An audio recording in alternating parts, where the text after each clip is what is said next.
जान हमें माँ देती है। और पापा आप जानते हैं एक घर खंभे पर टिका है।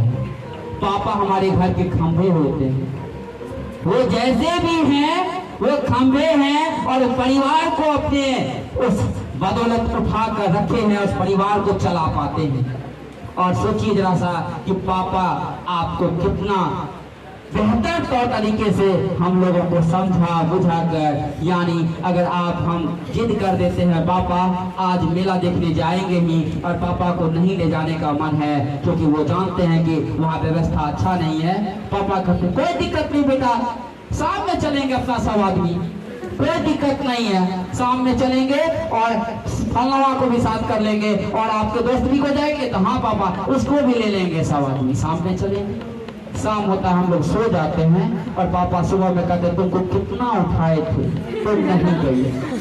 अब सोचिए पापा ये बात क्यों कहे, क्योंकि पापा उस माहौल को, उस समाज की विधि व्यवस्थाओं को देखे हैं कि समाज में कैसी आपको बुराइयां फैली है, वहां अपने बच्चों को ले जाकर क्या बुराई को झोंक दें। तो पापा हमें सदैव बेहतर ताकि और ले जाना चाहते हैं। तो माता पिता का स्थान बचपन से आपके लिए आदरणीय है, लेकिन फिर भी कुछ बच्चों की शिकायत रहती है। माता पिता शिकायत करते हैं, बच्चे अपने मन से चलते हैं, बच्चे अपने मन से घूमने चले जाते हैं। बच्चे को मैं कहता हूँ अगर पढ़ने तो उसको पढ़ने से कोई मतलब नहीं है, कहता है कि तू बेसी बुझती है, तुम पढ़ी है कोनो। अब जिसकी माता पिता पढ़े लिखे नहीं है, क्या वो बच्चे IAS नहीं बनते हैं? क्या बनते हैं। वो प्राइवेट स्कूलों की मैं बात नहीं करता हूँ, जो आपको माता पिता का इंटरव्यू लेकर के ही बच्चों का नामांकन करते हैं। मैं ऐसे स्कूलों की अवहेलना करता हूँ क्योंकि अनपढ़ ही थे। आपको डॉक्टर भीमराव अम्बेडकर के माता पिता कोई विशेष ज्ञानी नहीं थे। ओम प्रकाश वाल्मीकि के माता पिता कोई विद्वान नहीं थे। आपको फिर भी अपने बच्चों को ऐसी पहचान दिलाए जिसकी पहचानता को लोग आज प्रेरणा का स्रोत मानते हैं। इसलिए आप ऐसे तबके से, ऐसे समाज से हैं और कोसी क्षेत्र तो ऐसे ही पिछड़ापन में आपको ज्यादा है। और उत्तरी बिहार में हम लोग हैं, यहाँ बाढ़ भी तो बार बार आती है। हम लोग ऐसी मन में कोई भावना कभी पैदा नहीं करेंगे। जो माता पिता पढ़े लिखे नहीं हैं तो हम सब आपको एक शिखर या एक मंजिल की तरफ नहीं जा पाएंगे या नहीं पहुंच पाएंगे। ऐसी कोई बातें आपको शिक्षा नहीं रिश्ता जोड़ता है। शिक्षा का सिर्फ रिश्ता है जो हमारा दोस्त मैं उसको मंजिल पे पहुंचाऊंगा, जो मेरा दुश्मन मैं उसको निचता की ओर पहुंचा दूंगा। यही है आपको किताब का लगाव, यही है शिक्षा का अपना खुद का मर्यादा। इसलिए अगर कहते हैं आप कि मैं कभी कभी किस्मत को छोड़ देता हूँ, कभी कभी कहते हैं धार्मिक तौर पर अलग अलग बात, कुछ बच्चों को कहते हैं ना रे तुम पढ़ता मन से नहीं है, तुम्हारा रिजल्ट अच्छा नहीं होगा, तो कहता है क्या भगवान जाने। कोई बच्चा कह देता इंशाअल्लाह हो जाएगा। भगवान और अल्लाह और गॉड, मैं आपको एक लाइन में कहूं, ये सारे एक है। अगर अलग अलग होते तो कभी बाढ़, कभी भूकंप, कभी आपने कोरोना काल की महामारी को तो झेला, तो निश्चित है कि सबके अपने अपने भगवान जो हैं वो अपना जहाज लेके आते, उठा के ले आते का तो मेरा भक्त है, हम इसको बचाएंगे। अल्लाह अपना आते और अपने बंदे को ले जाते, गॉड अपने आते वो अपने वाले को ले जाते। कभी आपने सुना कि वो ले गए? क्योंकि वो अलग अलग नहीं है, वो हम लोगों के बीच जो है वो एक है। उसी को हम लोग नाम अलग अलग दिए, कभी उसी को हम लोग भगवान कहते हैं, कभी उसी को हम लोग अल्लाह कहते हैं, कभी उसी को हम लोग गॉड कहते हैं। वो एक है। हम लोगों में शिक्षा की अभाव है, जिस वजह से हम लोग कहते हैं कि वो अलग अलग है। धर्म हम लोगों का कभी बुराई नहीं सिखाता है, लेकिन फिर भी हम सब आपस में कभी धर्म के मुद्दा पे लड़ जाते हैं। ये सिर्फ शिक्षा की कमी है। कभी कभी रिजल्ट सेकेंड डिवीजन आता है, बच्चा कहता है कि भगवान की यही मर्जी थी, यही हुआ। हमारे बिहार के किसान भाई कहते हैं ये बात कि किस्मत में जो होगा वही होगा। किस्मत बाद की बात, पहली बात मेहनत होती है। जब मैं इस लाइन में जुड़ा था तो हम भी सोचते थे शुरुआती दौर में यही बात। मैं देखता था, सोचिए 11 साल पहले हम कितना छोटा दिखते होंगे। हम सोचते थे कि इतना मोटा लंबा टीचर, उसका पहचान की मेरी पहचान। लेकिन फिर मैंने सोचा कि पहचान किसी के शरीर की बनावट या आकार का नहीं होता है, उसका कर्म का होता है, उसकी जुनून की होती है, उसकी मेहनत की होती है। जब मैं लग गया तो आप देखिए कि यहाँ तक मैं पहुंचा। ये जुनून, ये लगाव, ये मेहनत, यही आपको दर्शाता है। इसलिए आप अपनी रिजल्टों को, आप अपनी तैयारियों को, आप अपनी मेहनतों को भगवान भरोसे, अल्लाह भरोसे, गॉड भरोसे मत छोड़िए। वो कभी हम लोग के अनहित नहीं सोचते हैं, वो सदैव चाहते हैं कि हमारा बच्चा आपको एक मंजिल तक पहुंचे। जैसे अभी आपको उर्दू वाले सर बोले, जैसे संस्कृत वाले सर अभी बोले कि हम लोग आप लोगों के बीच बेहतर शिक्षा देते हैं और चाहते हैं कि वो उसका रिजल्ट आप मुझे बेहतर देकर हमें उत्साहित करें कि मैं अगले बच्चों को और बेहतर दूं। ये सदैव सभी शिक्षकों का यही चाह होता है। कल आप भी, क्योंकि आप देश के भविष्य जो माने जाते हैं, तो कल आने वाले दिनों में आप इस समाज को, इस राज्य को, इस देश को आप बेहतरता की ओर ले जाएंगे। क्योंकि जब हम लोगों की अपनी उम्र समाप्त होगी तो वो सारा दायित्व आप लोगों के ऊपर जाएगा और आप अपना दायित्व आने वाले भविष्यों को देंगे। हर अपने अपने पीढ़ियों को देते हैं। तो बताइए, आप बेहतर शिक्षा के बिना आप कर लेंगे क्या? इसलिए 11th and 12th arts classes और टारगेट कोचिंग सेंटर के तमाम बच्चों से मैं एक बार कहता हूं कि आप प्रतिज्ञा लें इस शिक्षा दिवस के अवसर पर। आप मेरी इन बातों से आप प्रतिज्ञा लें कि अगर कोई भी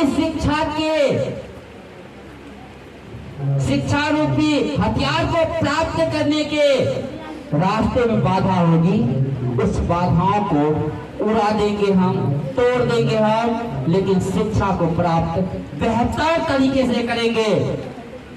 अगर ये 11th and 12th arts classes आज कोसी क्षेत्र में जानी जाती है, अगर आपकी मेहनत और हमारी मेहनत हो, दोनों मिल जाए तो इसको कोसी नहीं, इसको राज्य में जानेगा। ये सिर्फ अकेले आपको 11th and 12th arts classes के पूरी टीम और आपको टारगेट कोचिंग सेंटर की पूरी टीम से नहीं हो सकता है। ये पूरी टीम से संभव नहीं है।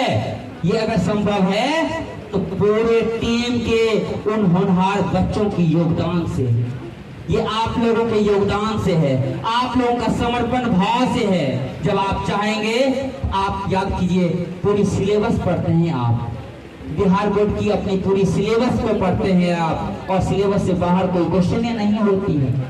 क्योंकि 11 साल का तो देखा हुआ, जिंदगी जिया हुआ शिक्षा के क्षेत्र में योगदान है। तो मैं देखता हूँ ना कि जो बच्चे 19 में मुकेश सेकेंड टॉपर रहा आपको सहरसा जिला में, 20 में नगवा परवीन जो रही आपको सेकेंड टॉपर जिला में, आपने देखा उन बच्चों को, और अब की बार भी आपने देखा कि टॉपर रहने से कुछ नंबरों से बच्चियां छूट गई। और वो जानते हैं किस मुद्दे पर छूट गई? 7, 6, 8, 9, 10 के बच्चों को कहा जाता है कि अंग्रेजी को ना पूछता है, अंग्रेजी पढ़ के क्या करेगा तुम, मैट्रिक में कौन अंग्रेजी में पास करना जरूरी है। ये बच्चे को ये बातें कह करके अंग्रेजियों में इतने कमजोर बना देते हैं कि इंटर में बच्चे अंग्रेजी रखता है, अगर 100 नंबर का आता है उसको 32 नंबर आता है, उसको 31 नंबर। बताइए आप टॉपर कभी बन पाएगा वो बच्चे? टॉपर अब की बार जो बनी CBSE की रह चुकी छात्रा है जो 95 नंबर अंग्रेजी में लाई, और हमारे यहाँ के बच्चे को मैं देखता हूँ कि 76, 20, आपको अगर 72 इतना भटक जाता है। जानते हैं क्यों? क्योंकि शुरुआती दौर से आपको अंग्रेजी से दूर किया जाता है। आप जहाँ पढ़े उसमें उसमें कोई बुराइयां नहीं है, लेकिन अंग्रेजी शुरुआती दौर से नहीं पढ़ पाए आप अपने भाइयों बहनों को शुरुआती दौर से अंग्रेजी की ओर जोड़े, क्योंकि आपको यही आगे आपको पीछे कर देता है आगे की जिंदगियों में, उच्च शिक्षा में।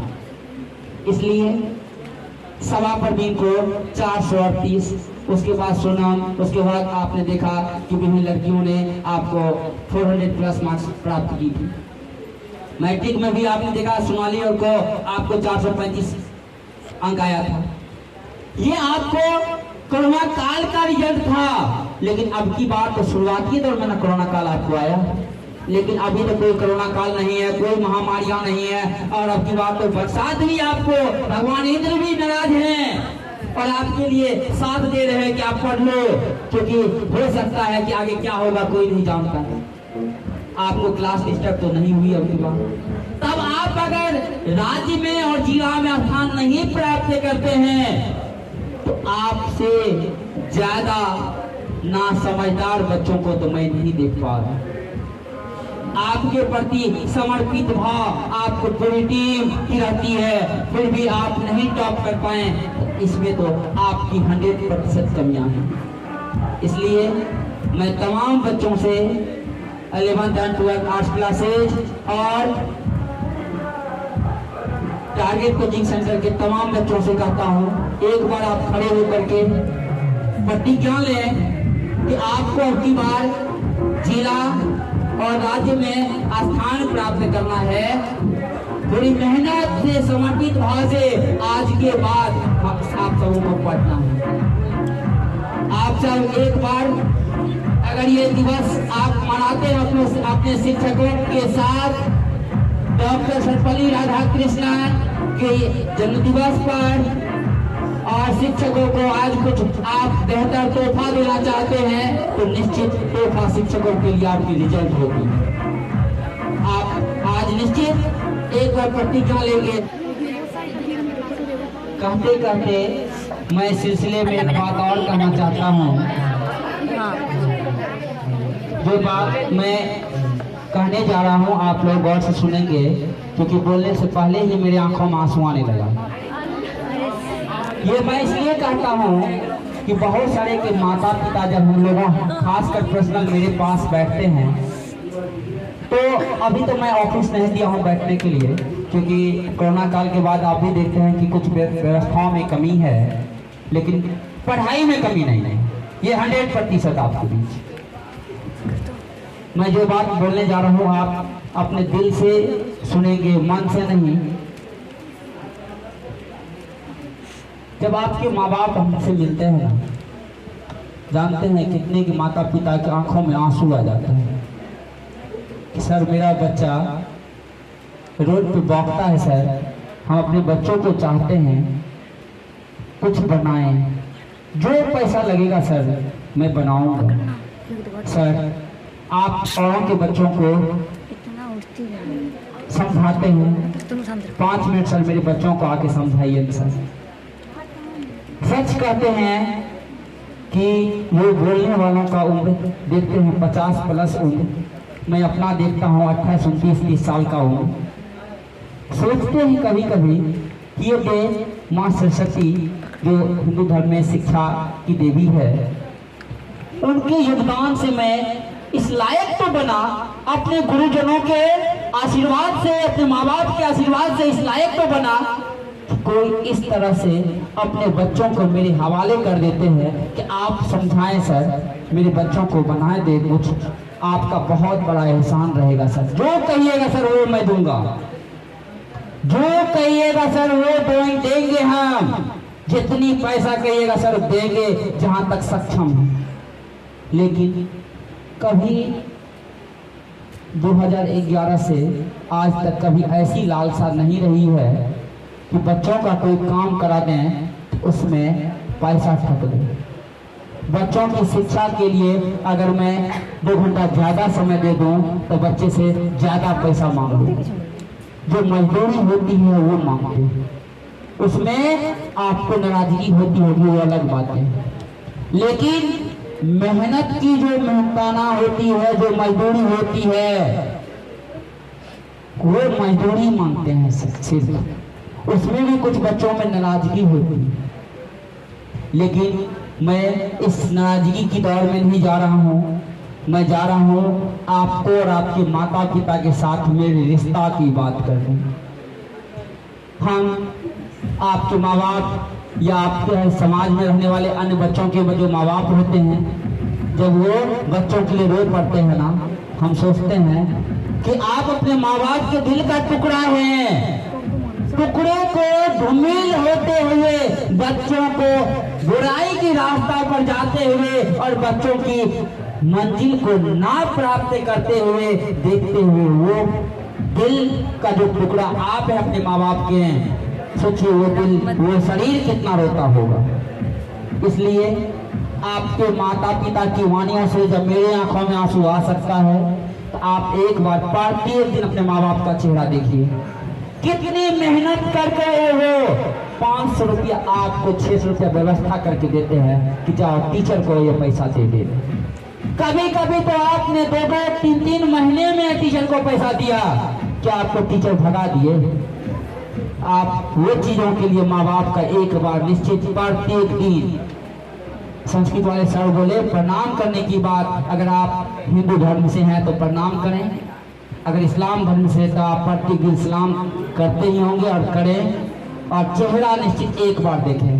पिताजी को याद करें कि सुबह निकलते हैं, शाम में नहीं रात में आते हैं, पैसा कमाते हैं कितना, 300, 400, 500 या 5 लाख क्यों ना कमाए, लेकिन उसको भी होगा कि ये पंखा में मैं सोऊं, एसी में मैं बैठूं और घर में अपने परिवार के साथ रहूं। लेकिन नहीं रहते हैं वो सारे खुशियों को, अपने सारे खुशियों को छोड़कर आपकी खुशी को खोजते हैं। सोचिए, इतने दिल को त्याग और अपने मन को त्याग करने वाले कोई और नहीं, वो आपके माँ बाप हैं। इसलिए आप मेरी इन बातों को याद रखेंगे कि अगर ऐसी कोई नौबत ना लाएं जो आपके माँ बाप हम लोग को ऐसी बातें कहने पहुंचे कि मेरे बच्चों को समझाएं सर, मेरा बच्चा पढ़ता नहीं है। क्योंकि ये बात जितनी बार कही जाती है, उतनी बार मेरे आंखों से आंसू आता है। और सोचते होंगे आप ऐसा क्यों सर? क्योंकि पैसे की लोभ नहीं, यहाँ पे अच्छे मानवता बनाना और एक अच्छे मानव बनाने की सोच रखता हूँ मैं। क्योंकि मैं भाग्य भरोसे नहीं जीता हूँ, मैं मेहनत पे विश्वास करता हूँ। इसलिए आपने देखा, मेहनतों पे विश्वास, ऊपर वालों पे विश्वास, माँ बाप के ऊपर विश्वास और आप सभी के माता पिताओं के ऊपर विश्वास, और आप लोगों की जो हमारे प्रति लगाव होगी उसके विश्वास। क्योंकि मैंने इसी साल, याद कीजिएगा, मैंने ऐसी दुर्घटनाओं का सामना किया कि मैं मौत को देख लिया था करीब से, लेकिन फिर भी आज बेहतर तौर पर सुरक्षित हूँ। तो वो आपको माता पिता, पत्नी, अर्थात हमारे बच्चे, आप सबों के माता पिता, आपको हमारे दोस्तों और आपको सरलों के आशीर्वाद से ये सदैव मेहनत और कर्म अगर बेहतर कीजिएगा तो बुराई आपको छू नहीं सकेगी। इसलिए हम लास्ट की ओर जा रहे हैं। हम ये बात आपसे कह रहे हैं फिर से कि माँ बाप के प्रत्येक दिन एक बार चेहरा देखिए, कितनी मेहनत से वो पैसा कमा कर आपके लिए देते हैं। ये दिवस उस माता पिता के लिए भी मनाई जाती है, क्योंकि माता पिता ही आपके माँ प्रथम शिक्षिका रही आपकी। आप निश्चित सुबह में अगर जगे होंगे और अगर लेट से भी जगे होंगे तो एक बार निश्चित है कि माँ बाप को प्रणाम किए होंगे, नहीं किए होंगे तो यहाँ जाने के बाद निश्चित कर लेंगे। क्योंकि माँ बाप प्रथम आपके परिवार में शिक्षा देते हैं, उसके बाद अगर बड़े भाई बहन होंगे वो भी आपको एक पॉइंट भी शिक्षा दिए तो आपके लिए वो शिक्षक है, आदरणीय है वो आपके लिए। और तब आपको पूरी दुनिया में आपको दिखाने के लिए तत्पर है आपके शिक्षक। तो आप सोचिए जरा सा कि आप उनका कद्र नहीं करते हैं, इज्जत नहीं करते हैं। और कोई बच्चा, हम तो ऐसा नहीं देते अपने यहाँ होने के लिए, फिर भी मैं बच्चों को, क्योंकि शिक्षा का जो अक्षर है ना, मैं उसको मान करके क्षमा करके समझा देता हूँ कि ये बोलना आपको उचित यहाँ नहीं थी। ये जिसकी मानसिक बुद्धि कम होती है ना, वो बोल बैठता है। आप समझें और ना बोले। आप याद कीजिएगा कक्षा कक्षा में मैं बहुत सारे बच्चों को कह भी चुका हूँ, ये मेरी आपके प्रति कोई विशेष नाराजगी नहीं रहती है जो मैं बोलता हूँ। मैं आपको एक अच्छा मानव बनते हुए देखना चाहता हूँ, इसीलिए मैं डांटता हूँ, मारता हूँ, पीटता हूँ और आप सबसे कह बैठता हूँ और आपको उठक बैठक करा देता हूँ। इसलिए मैं अपने वाणियों को विराम करते करते मैं एक बार निश्चित है कि ऊपर वाले के कुछ भरोसेमंद लोगों के वो बातें याद दिलाते हुए मैं आपको अपनी वाणियों पर विराम रखूंगा। भरोसा भगवान पर है, भरोसा भगवान पर है, तो जो लिखा है तकदीर में वही पाओगे। भरोसा भगवान पर है तो जो लिखा है तकदीर में वही पाओगे। भरोसा खुद पर है तो भगवान वही लिखेगा जो आप चाहोगे।